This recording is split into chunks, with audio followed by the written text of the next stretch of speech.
বন্ধুরা, বাংলাদেশ মানে বালছালের দেশ, যার নাম হচ্ছে বাংলাদেশ। এই বাংলাদেশের একটা ইন্ডাস্ট্রি আছে যেটা হচ্ছে গার্মেন্টস ইন্ডাস্ট্রি। এই গার্মেন্ট ইন্ডাস্ট্রি বর্তমানে 50% ভেঙে পড়েছে, মানে তাদের এক্সপোর্ট 50% কমে গেছে। তাদের যা এক্সপোর্ট ছিল 50% কমে গেছে। তাতে আবার আমার কি? ওদের 50% কমেছে, গান মারিয়েছে, আমার কি? আমার কিছু নয়। কিন্তু আমার একটি প্রবলেম আছে, এতেও আমার প্রবলেম আছে। প্রবলেম এটাই যে এই যে ওদের এক্সপোর্ট কমে গেছে, তার জন্য দায়ী কে? ভারত। বাঞ্চোদ, তোদের দেশে বাড়া ইলেকট্রিক নেই, দায়ী কে? ভারত। তোদের দেশে গ্যাস নেই, দায়ী কে? ভারত। তোদের ঘরে চাল নেই, দায়ী ভারত। তোদের ঘরে ডাল নেই, দায়ী ভারত। তোদের বাড়া বউয়ের বাচ্চা হয় না, দায়ী ভারত। বাক্যচদা শালা, যাই হবে তাতেই বাড়া দায়ী কে? ভারত। এ বাল কোনের কথা বি? কী ধরনের কথা বাল? তোদের দেশ একটা বালের দেশ, যে দেশের আল বাল ছালের কিছুই ঠিক নাই, যাদের চাল চুলা নাই, তাদের দেশের এক্সপোর্ট কী বে? তাদের এক্সপোর্ট কী করবি? তোরা তো এখন পাকিস্তানের মতো ওই আতঙ্কবাদী এক্সপোর্ট করতে শুরু করেছিস। তোদের দেশে ইসকনকে ব্যান করে দিয়েছিস। তোদের দেশে বলছে ইসকন হচ্ছে কি? আতঙ্কবাদী সংগঠন।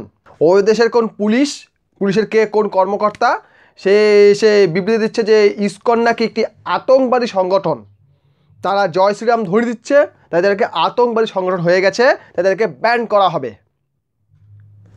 বাংলাদেশ যদি ইসকন এবং সংগঠনকে ব্যান করতে পারে, তাদের দেশে আমরা এক্সপোর্ট করে কী হবে? ওরা এখন ওই কাপড়ের মধ্যে দেখা যাবে বোম এক্সপোর্ট করছে শালারা। বাঞ্চোদের দেশ শালা।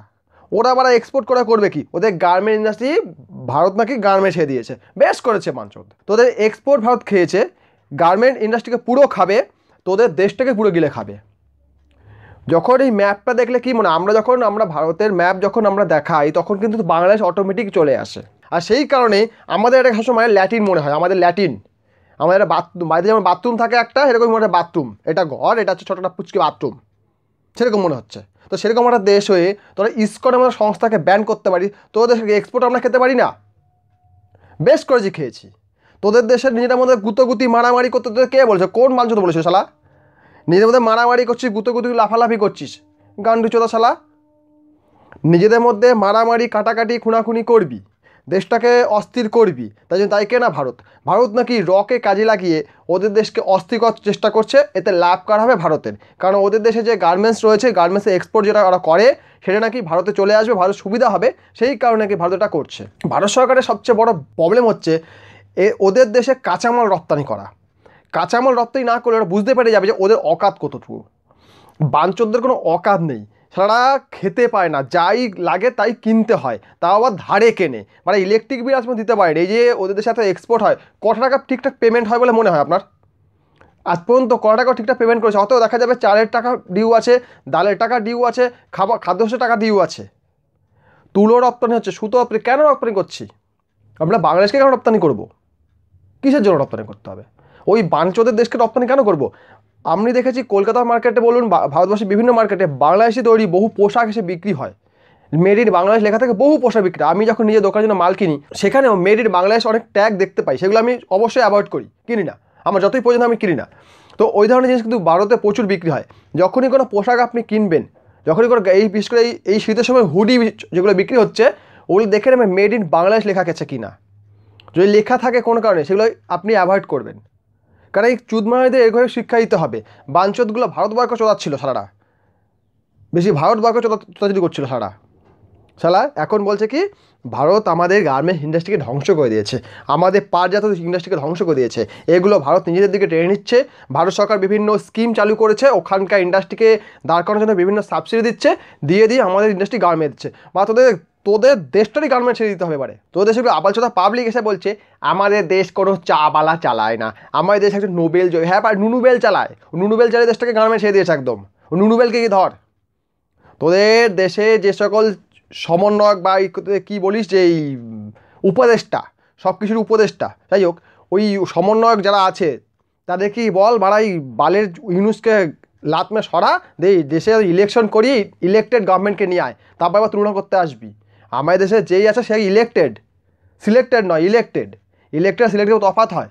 দেশের গভর্নমেন্ট সিলেক্টেড, আর সিলেক্টেড মানে সেই ইচ্ছামর্জি করে, জানে আমার পিছনে ব্যাকআপ আছে, আমার কোনো চাপ নেই, আমি যা ইচ্ছা করবো, আমি লোকে আচ্ছা করে মারবো, মেরে মেরে ফাঁকা করি, ফুটো করি, কে বলতে আসবে না, কারা বাঞ্চোদগুলো শালারা, কারা কিছু বোঝেই না। আমাদের দেশে পাবলিক হচ্ছে আবাল চোদা পাবলিক, তাদেরকে যেমন বোঝাবো তেমন বুঝে, কী বাল ছিড়বে আমার, আমি যা ইচ্ছা তাই করে বেড়াবো, তাই করছে। তো দেশে ইন্ডাস্ট্রি ধ্বংস করার পিছনে এই দায়ী, এই নুনুবেল দায়ী। এখন বলছে কি না ভারতের জন্য আমাদের ইন্ডাস্ট্রি ধ্বংস হচ্ছে, বাঞ্চোদ শালাগুলো শালা। আমি জানতাম এতদিন তোদের মাথায় গোবর আছে, এখন হচ্ছে গু ভরা আছে, গু লোকের পিছন দেবে, তোদের মাথার মধ্যে গু হচ্ছে শালা, গান্ডুগুলা শালা। এখন বলছিস কি ভারত আমাদের এই ইন্ডাস্ট্রিকে ধ্বংস করছে, বারা ভারত তোদের ইন্ডাস্ট্রিকে বাঁচিয়ে রেখে লেওড়া বাল, তোদের ইন্ডাস্ট্রিজকে বেঁচে আছে ভারতের জন্য, কারণ ওখানে সুতোটা যে ইউজ করছিস সেই সুতোটা এখান থেকে যাচ্ছে, যে তুলোটা সেটা এখানে যাচ্ছে, যে কাপড়টা ইউজ করছিস সেটাও এখান থেকে যাচ্ছে। তো সে তৈরিটা হয় কি, তোরা শুধু কাপড়টাকে কিনিস, সুতো কিনিস, সেগুলোকে দিয়ে তোরা কালার করিস, কি ওগুলো কাটিং করে নতুন একটা জিনিস তৈরি করে এক্সপোর্ট করিস, এই তোদের কাজ। আর তোরা কী করিস, তোদের দেশে আর কি ক্ষমতা আছে, না কোনো বড় মিল আছে, না কিছু, শুধু ওই রেডিমেড গার্মেন্টসের কিছু ফ্যাক্টরি আছে যেগুলো সেলাই করে, এইটুকু তোদের অকাত আছে, তোদের চেয়ে বেশি অকাত নেই তোদের। কাপড় এখান থেকে কিনবি, সুতো এখান থেকে কিনবি, তুলো এখান থেকে কিনবি, সবই এখান থেকে কিনে আবার এখানেই মাল বেচবি। আর আমাদের দেশে বোকাচোদা ব্যবসাদারগুলো ওখান থেকে মাল বিক্রি করতে, কেন বাড়া আমাদের দেশে কি মাল তৈরি হয় না, এখানে কি মাল তৈরি হয় না, এখান থেকে কিনতে পারো না লেওড়া। হ্যাঁ গার্মেন্ট ইন্ডাস্ট্রি ধ্বংস করে দিচ্ছে, মানে ভিডিওটা দেখার ইচ্ছা করছিল না, যেই মালগুলো এগুলো বলছো কানে দুটো চর মারি গিয়ে, খেলা লেওড়াগুলো, খেলা কোনো নলেজ নেই, কোনো জ্ঞান নেই, ওই শালা যা বলছে তাই শুনছি, আমাদেরকে যা বলছে তাই শুনছি। আমাদের সমন্বয়ক বলছে ইসকন একটি নাকি মানে আতঙ্ক সংগ্রহ, মানে শোনার পরে না গা পিত্তি জ্বলে যাচ্ছে, বাড়া মনে হচ্ছে কি মানে দেশটাকে অ্যাটম বোমের উড়িয়ে দিই শালা, লেওড়ার দেশ একটা, লেওড়ার বাল।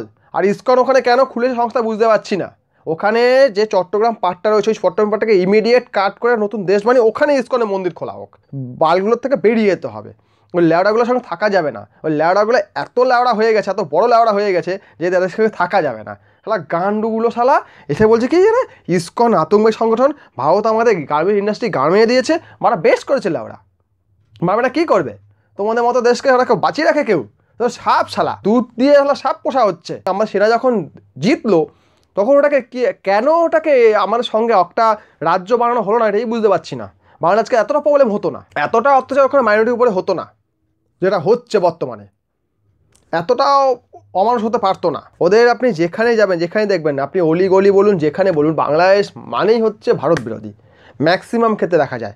কিছু আছে, কিছু মানুষ আছে যারা ভারতকে নিজেদের বন্ধু মনে করে, যারা অকৃতজ্ঞ নয়, কিন্তু ওদের ম্যাক্সিমাম পাবলিকই ভারত বিরোধী, ম্যাক্সিমাম পাবলিক। বাংলাদেশ মানে ভারত বিরোধী এমন নয়, অনেক ভারতের পক্ষেও আছে।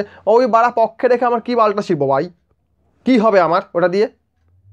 তোমাদের দেশের কমেন্ট যখন আসে ইসকন সংগঠনকে, তোমাদের দেশ বলছে কি আতঙ্কবাদী সংগঠন, বা তোমরা ওখানে কি গান মারাচ্ছ বসে বসে, আর এগুলো আটকাতে পারবো না। আর ইসকন কেন মন্দির চালু রেখেছে এটাই বুঝতে পারছি। ইসকন কী করে, ইসকন মানুষের সেবা করে, হরিনাম করে, সেবা করে, তো কেন খুলে রেখেছো? কারণ ওইখানে মানুষকে সেবা করার কী দরকার? ল্যাওড়াগুলো সেবা কেন করতে যাবো আমরা? ইসকন কেন করবে? তাদেরকে যারা সেবা করে তাদেরকে বলছে কি আতঙ্কবাদী, আর যারা মারছে তাদেরকে বলছে কি এরা আমাদের জন্য লড়ছে, গান মারাচ্ছে লেওড়া, তোমাদের গান মারবে এবারে। তালিবানে দেখছো আফগানিস্তানে কি হচ্ছে, বাইরে থেকে দেখতে খুব ভালো লাগছে, ভেতরে যা বুঝতে পারবে। আজকে তালিবান ভারতের সঙ্গে বন্ধুত্ব চাইছে, বন্ধুত্ব। তোমাদের এই নুনুবেলও চাইছে ভাই বন্ধুত্ব করবো, নলে আমার গান মেরে দেবে, বুঝতে পেরেছো? নুনুবেল মুখে বলছে এক আর মনে করছে আর এক, বুঝতে পারলে? তোমাদের দেশে হরতাল তৈরি হচ্ছে, হরতাল সৃষ্টি হচ্ছে, যে ছাত্ররা যাদেরকে বসিয়েছিল বলছে এরা আমাদের পরিপন্থী নয়, এরা আমাদের বিরুদ্ধে যাবে, তার জন্য তারা আন্দোলন করছে। তো একটু মাথাটাকে পরিষ্কার রাখো বাঞ্চোদ, এই গার্মেন্টস বলো আর যাই বলো, তোমাদের দেশটা বেঁচে আছে ভারতের জন্য। ভারত যদি মনে করে না তোমাদেরকে মেরে ফেলবে, তবু মারেনি, কোনোদিন মারবেও না, আমরা কাউকে মারতে যাইনি, ইতিহাস সাক্ষী আমরা কোনো কাউকে মারিনি। তো ল্যাওড়ার মতো ল্যাওড়াগিরি করো না, ভুলভাল বক্তব্য দিও না। ভারত তাদের গার্মেন্ট ইন্ডাস্ট্রি গার্মেন্ট দিয়ে ছেলে ওরা কোথাকার, তোমরা আবার কাজ করতে পারো না, নাস্তা না উঠোনের দোষ শালা, কাজ করতে পারবে ঠিক করে, দেশে অস্ত্র তৈরি করবে, যখন দেশে অস্ত্র তৈরি হবে টাইম মতো মাল সাপ্লাই করতে পারবে না, অর্ডার সাপ্লাই করতে পারবে না, তখন তারা অন্য জায়গায় যাবেই। আমার টাকা আছে, আমি আমার পছন্দ মতো দোকান থেকে জিনিস কিনবো, ভালোটা কিনবো। আমি বলবো ভাই এই মালটা টাইম মতো দিবি, যদি দিতে না পারো আমি অন্য দোকান থেকে কিনবোই, স্বাভাবিক জিনিস। আগে তোমার পরিবেশ ঠিক করো, আগে তো নিজের দেশটাকে ঠিক করো। তোমার যা হচ্ছে ভারত দায়ী, যা হবে ভারত দায়ী। ওরা আমার শালা বালের দেশ বাড়া, তাদের ভারত দায়ী, যা করে ভারত দায়ী, গান্ডু চোদা বাড়া। বন্ধুরা ভিডিও ভালো লাইক করবেন, কমেন্ট করবেন, শেয়ার করবেন, চ্যানেল তুলে সাবস্ক্রাইব করবেন। আর ইসকনের উপর যে এই দোষারোপ করা হয়েছে, ইসকনকে বলা হয়েছে একটি আতঙ্কবাদী সংগঠন, এই নিয়ে আপনার কি মতামত কমেন্ট বক্সে জানিয়ে যাবেন। ভিডিও দেখার জন্য অসংখ্য ধন্যবাদ।